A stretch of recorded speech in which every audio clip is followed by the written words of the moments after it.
Saya Azan dari wartawan sripoku.com mengabarkan beginilah kondisi rumah warga yang pada Sabtu malam pukul 10 tepatnya telah terjadi kebakaran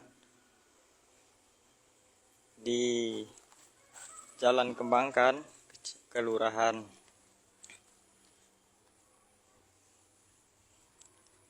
Sembilan Ilir, Kecamatan Sembilan Ilir. Nah, lihat memang udah porak-poranda, tapi beruntung lah rumah-rumah lain tidak ada terkena imbasnya. Paling juga terlihat itu pohon yang ikut terbakar.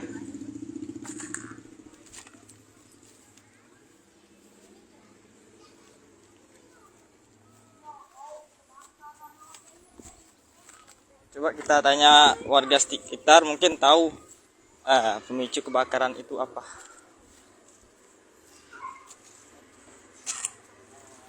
Ada orang ngedor. Yang rumah ini ada orang siko nunggunya kan. Oh, itu siapa, Bu? Itu siapa yang nunggu rumah? Itu enggak tahu juga, itu tangan juga ditumpangi oleh RT. Ditumpangi oleh RT. Yo, tapi dia tuh pakai lele, enggak ada pakai lampu lele. Oh, Dia jadi punya. mungkin lilin itu nyamber. Iya, Itu sekitar jam berapa tuh? Jam 10 katanya tadi. Iya, Jam 10 malam, Bu. Iya. Di posisi Ibu tuh nggak ada tidur. lagi tidur juga nggak ketahuan. Itu pas ketahuan tuh udah apinya gede. Metu. Sudah buka lawang, api besar. Oh, langsung apinya lah besar. Iya, nak ngambil api, nak tembak lagi. Kami lah pening, panas. Terus yang di dalam rumah itu tiba-tiba hilang kemana tuh, Bu? Itu siapa itu, Bu? Itu asalnya rumah, iyalah itu rumah laki aku kan. Enggak, yang jaganya itu siapa? Itu kerabat Ibu apa saudara, teman atau siapa? Lain. Orang lain. Iya. Orang lain Ibu kenal tuh? Kenal, cuman orang lain lah namu itu kan.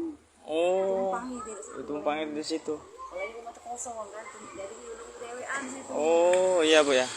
Baik, mungkin sekian itu saja laporan dari saya pada hari ini. Selamat siang semuanya, selamat beraktivitas. Saya Azan dari wartawan sripoku.com melaporkan. Assalamualaikum warahmatullahi wabarakatuh. Hai pemirsa Sripoku TV, jangan lupa komen, like, dan subscribe, serta tonton terus berita-berita terupdate lainnya ya.